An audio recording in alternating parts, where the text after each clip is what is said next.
So now we're going to move into questions and answers.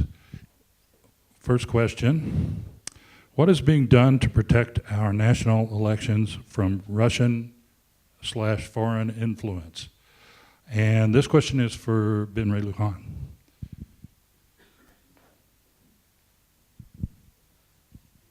So the executive branch of government under President Trump has not been willing to come forward to admit that there's a problem, at least through his voice, in the East Wing or in the West Wing. But what's been intriguing is that a few of the agencies that are part of the executive branch of government, recently the Department of Homeland Security and the FBI, actually sent a letter to every Secretary of State across the country to warn them that the Russians were going to be very aggressive in attempting to hack into our elections again. So you'd think that that would prompt some action. In 2018, 17, after the 2016 election, where we clearly saw what the Russians did, every intelligence agency and expert has been very clear in that the Russians, in fact, were involved and hacked our elections. Democrats in the minority, we authored several pieces of legislation and appropriations language to fund protecting our elections across America, and each of those provisions died on partisan lines. As part of H.R. 1, we include protecting of our federal elections. Funding, provisions, ideas, policy. Mitch McConnell has refused to take it up. Fortunately, there are a few Secretary of States in New Mexico, Maggie Toulouse Oliver being one of them, provisions that were adopted under then former Governor Bill Richardson, leadership. My father was a Speaker of the House at the time, where in New Mexico we have paper ballots. Our machines aren't plugged in to the wall. There's not enough being done. And we still will move more policy in the upcoming months that we're hoping Mitch McConnell will take up and there can be some agreement on a bipartisan basis. I'm just not convinced. And so we have a lot of work in front of us to be able to get that work taken care of. If I may, John, just real quick for housekeeping, I was asked by Pete Zollinger, who is here as part of our public campaign finance reform. As you know, judges cannot ask for contributions. They are part of a public campaign finance reform process. And they have to collect signatures, and there's a process to get that done. Pete Zollinger, who's here in the front, just stand up real quick, Pete. He's been traveling the state. I was recently with him in Albuquerque and Las Cruces in Valencia County. I'll be with him in southern New Mexico at the end of this week as well.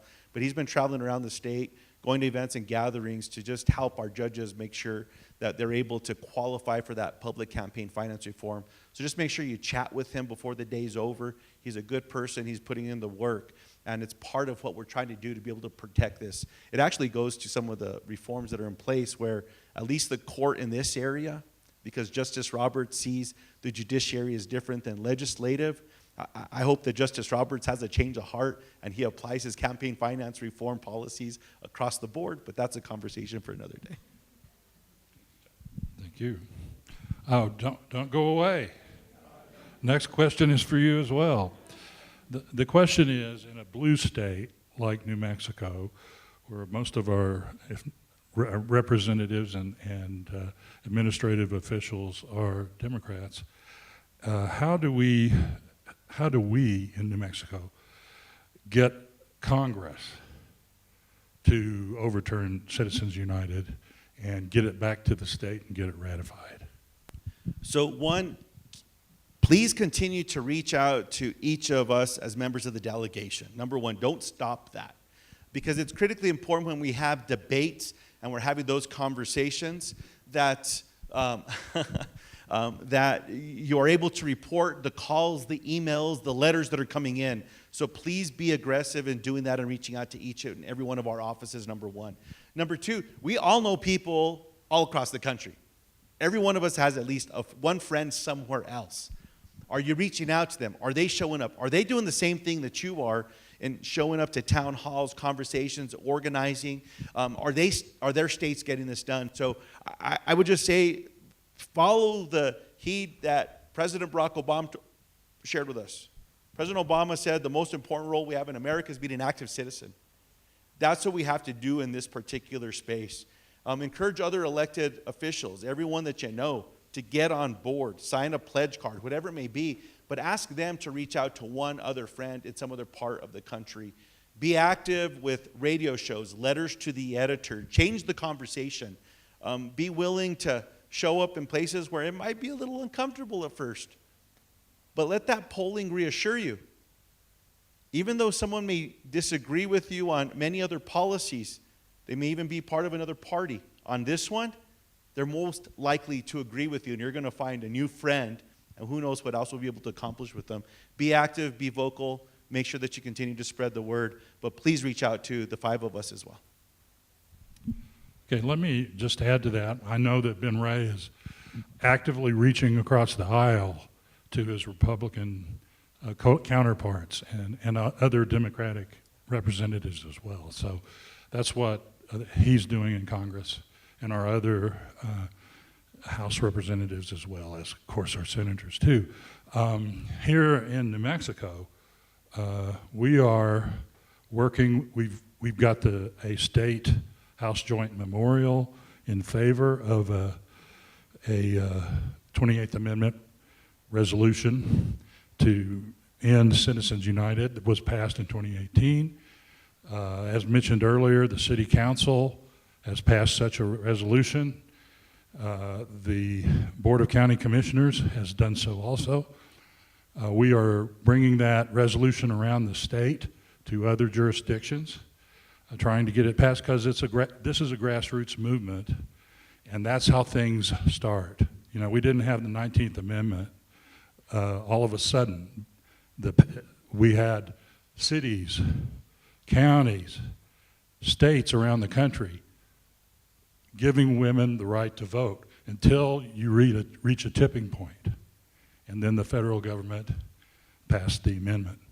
Same thing has happened with interracial marriage and I'm sorry. Pardon? Yeah, thank you. Same-sex marriage. So that's what we're doing, and if we can use your help in that effort. If you know people in other parts of the state, let us know, because you know several people come from Santa Fe can't go down to Grant County and persuade them they need to pass a resolution. We need constituents in those jurisdictions. And if I may, John, look, it was highlighted in the video that we all saw. President Lincoln, public sentiment.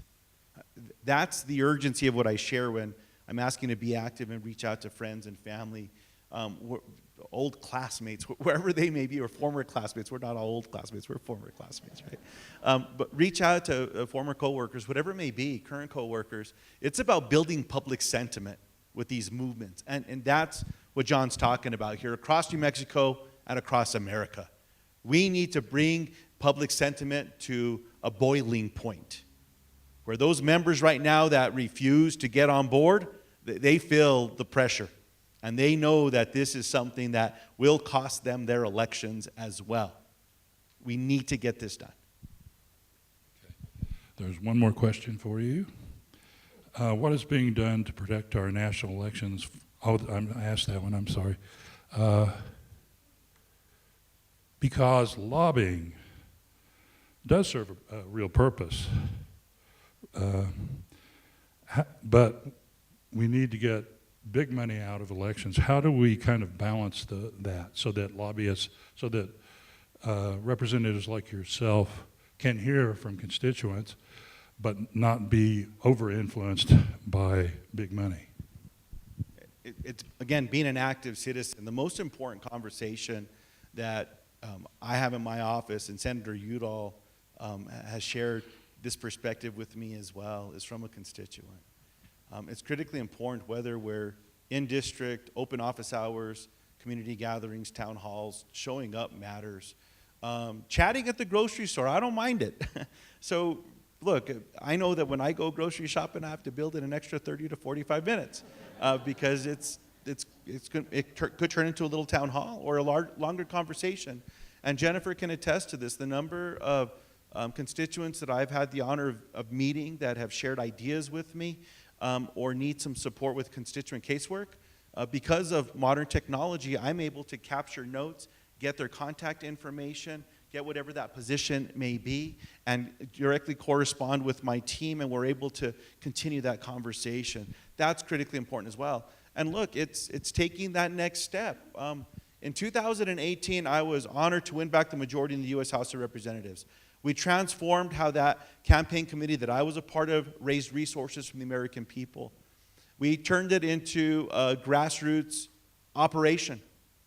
Over $110 million that came into the committee with our efforts to win back the majority came in with an average contribution of just under $50. I think it landed up being $48 from millions of people across America. I was honored recently to continue to work with End Citizens United, another organization that is part of this initiative. Juan described their scorecard. As candidates, not taking corporate PAC money makes a big difference as well. And I believe that this is coming. It's not just Democratic candidates like myself and Deb that are making that commitment. That polling that showed the overturning Citizens United, that's coming to Republicans as well, Republican candidates.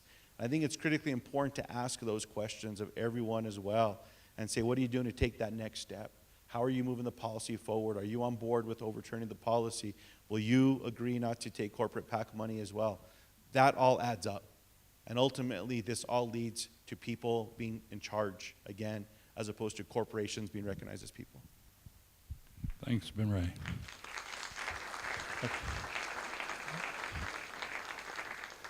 I just want to add to that, there's a couple of specific measures that can be done. One is to limit the ability of lobbyists to funnel money from big corporate and wealthy interests. That's called bundling.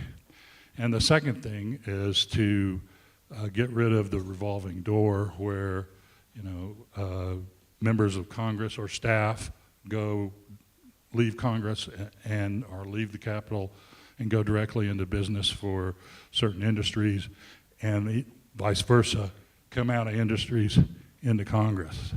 And so those are just a couple of things. Are there any other questions? Yes. So we're all aware of the fact that the Democratic Party is very split. We've got the established in the presidential campaign right now. So what is your advice, formula, whatever, because if the party remains split, you could very well end up with the same problem we had last time and try to be elected. So how would you bring the party together, or how do we bring the party together so that we don't end up with the same problem? Oh. Another hour.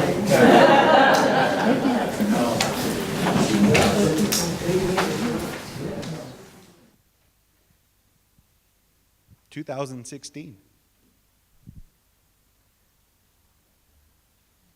I hope we remember the lessons from not coming together. Yes, we have divisions, we have disagreements. That's okay. But if we don't come together, there's a very clear path for President Trump to win the electoral map again. There's a reason why he's spreading the map the way that he is. He's being aggressive in those endeavors. So while I want us to be very passionate in supporting our Democratic nominee, everything you can to help deliver more votes and support for them, not just in New Mexico, but across the country, please do that. But once we get through this primary, I'm hopeful that we're able to come back together. The future of the country demands it. Our Constitution demands it. The good of humanity demands it. And so I hope that we're willing to listen and to learn from one another, that we all keep that open mind, that there's a little bit more patience and tolerance. I'm reminded as we gather today that we're celebrating the birthday of the Reverend Dr. Martin Luther King. And with all that's happening across the country, I hope that what we're reminded by is that hate can't stamp out hate, that love is the only thing that can. And darkness cannot stamp out darkness, only light can do that as well. There's something about doing what's right here. And the urgency for the country, for everything that we care about, for the good of the planet, the good of Mother Earth, demands that we come together. And I'm certainly hopeful that we're all willing to do that. I don't have an answer to that enormous question. If I had an answer to it, Donald Trump wouldn't be president today. But I know that our country and our Constitution can't take 4 more years of this president. We're going to have to find a way to come together, and I just hope we're willing to hear each other out, find some agreement, and understand what it is that President Trump will put in place if he has another 4 years without being concerned of another election. He'll run for a 3rd term.